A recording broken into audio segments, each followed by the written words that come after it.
압구정 롤스로이스 사건으로 구속되었던 의사 염찬동의 환자를 상대로 한 성범죄가 큰 충격을 준 가운데 의사들의 성범죄 관련 통계에 의하면 지난 5년간 성범죄로 검거된 의사는 800명에 이르는 것으로 나타났다.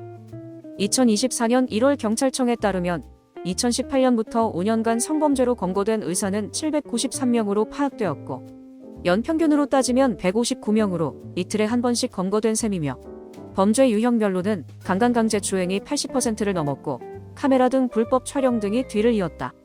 그러나 이들 대부분은 의사면허를 유지한 채 의료행위를 이어가고 있다.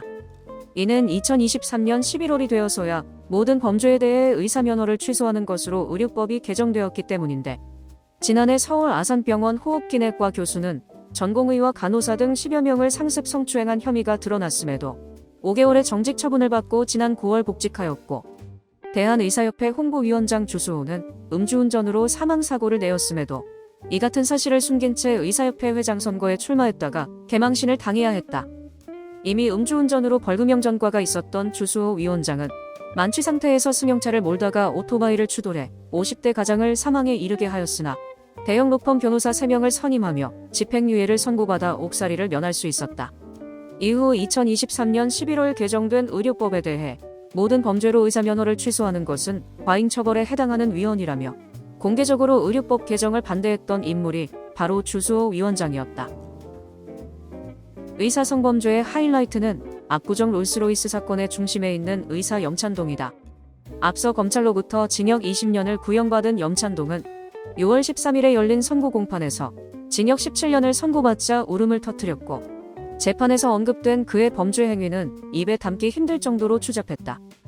비뇨기과 전공의였던 염찬동은 청담동에 성형외과를 차려 수년간 진료를 이어왔는데 수면 마취로 잠든 여성 환자를 타겟으로 삼은 염찬동은 자신의 성기를 여성 환자 얼굴에 갖다 대고 셀카 찍기를 수차례 반복하였고 심지어 잠든 여성 환자의 자세를 바꿔가며 중요 부위와 얼굴이 함께 찍힐 수 있도록 연출하는 만행을 저질렀으며 경찰이 발견한 염찬동의 불법 촬영물은 500개가 넘었다. 그리고 피해자 6명의 법률 대리인 김은정 변호사에 따르면 뒤늦게 피해 사실을 알게 된 한 여성 환자는 스트레스에 시달리다 최근 스스로 세상을 등진 것으로 밝혀졌고 이에 대해 김은정 변호사는 어느 날 갑자기 피해자 어머님께서 급한 일로 통화를 하고 싶다고 하시는 거예요. 그냥 느낌이 있잖아요. 그 느낌이 그게 아니었으면 했는데 통화를 했더니 위독한 상태라는 얘기를 전해 들었고 얼마 전에 하늘나라로 가시게 되셨어요. 라며 눈시울을 붉혔다. 이어 김은정 변호사는 염찬동의 혐의는 모두 인정하고 반성한다는 자세를 취하고는 있어요. 그런데 지금까지 행보를 보면 피해 회복에 대한 노력이라든지 사과라든지 이런 걸 아무것도 안 하고 있거든요. 조금이라도 정말 자기가 반성을 했다면 사죄하고 합의를 해줘야 하는데 염찬동은 그런 게 전혀 없어요. 라며 염찬동은 피해자가 아닌 재판부에 대한 반성만 하고 있다고 꼬집었다. 한편 6월 13일 염찬동에게 징역 17년을 선고한 재판부는 피고인의 행위로 인해 국민의 의료에 대한 신뢰가 실추되었고 환자는 수술대에서 의사가 피해를 가할지 모른다는 불신을 갖게 됐다면서 피해자들이 입은 충격과 상처를 극복하기까지 상당한 시간이 필요할 것으로 보인다며 양형 이유를 설명했다. 의사들의 성범죄 외에도 최근 불거진 의사들의 마약 범죄 또한 빼놓을 수 없다. 이선균을 협박해 죽음에 이르게 한 룸사롱 새끼마담 김남희. 경찰 수사 결과 김남희에게 뽕을 제공한 인물은 다름 아닌 현직 성형외과 의사 이창노였고 염찬동과 이창노가 함께 구속되면서 의사가 마약 공급책으로 전락했다는 말까지 나오고 있다. 실제로 이창노는 프로포폴과 뽕을 놔주는 의사로 업소녀들 사이에서 유명했다고 하는데 업소녀 손님을 유치한다며 김남희의 룸사롱에 드나들다 죽돌이가 된 이창노는 새끼마담 김남희의 생일을 축하한다며 뽕을 선물했다가 경찰 수사선상에 올랐다.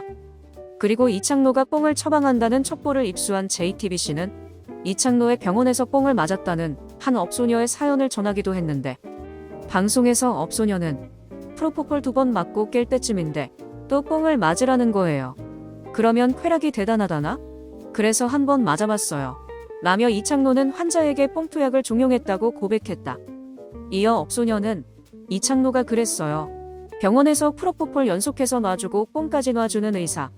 그런 병원이 전 세계에 어디 있을 것 같냐. 바로 나. 오직 나뿐이야. 뭐 이러더라고요. 라며 뽕에 취한 이창노가 신이나 떠들었다고 증언했다.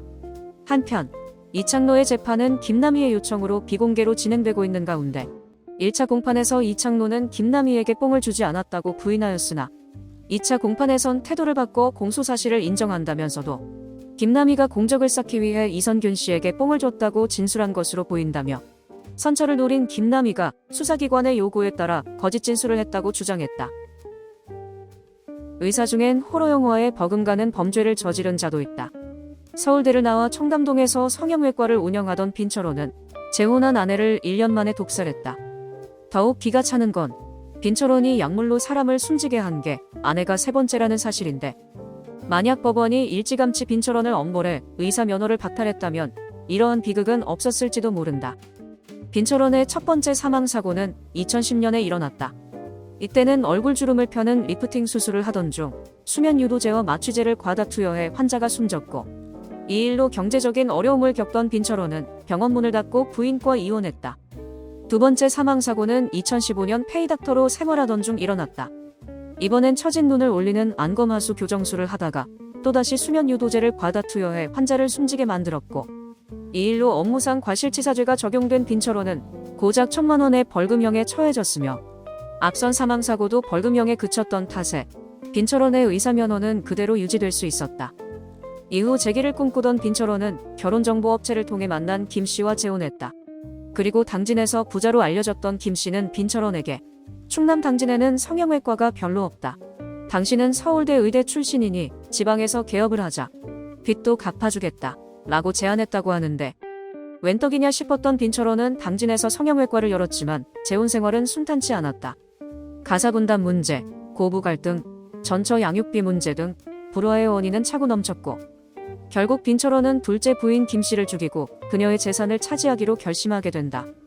빈철호는 수면제와 골격근 이완제를 이용해 재혼한 지 1년 만에 아내를 독살하게 되는데, 보험사에는 처가 예전부터 심장이 좋지 않았다. 내가 의사라서 그런 부분에 대해 잘 안다고 거짓말을 했고, 그렇게 빈철호는 아내의 부동산을 비롯해 보험금 등 7억 원을 가로채는 데 성공했다. 하지만 기가 차는 건 4개월 전에도 같은 수법을 시도했다가 아내가 깨어나면서 미수에 그친 사실이 있다는 점이었는데, 전후 사정을 알고 있었던 김 씨 가족들은 검찰에 진정서를 냈고, 수사가 시작되자 빈철호는 모든 범행을 자백했다. 그리고 재판부는 고개 숙인 빈철호를 향해 양심과 위험으로 의수를 베풀고, 그 누구보다도 인간의 생명과 건강을 최우선으로 여겨야 할 의사로서 본분을 망각한 채 자신의 의학 지식을 그저 살인 범행의 도구로 이용했다는 점에서 비난 가능성이 대단히 높다. 병사로 위장해 범행을 은폐하고 상속인의 지위를 내세워 아내의 재산과 보험금 등 7억여 원을 가로채는 등 죄질이 극히 불량하다 라며 빈철호에게 징역 35년을 선고했다.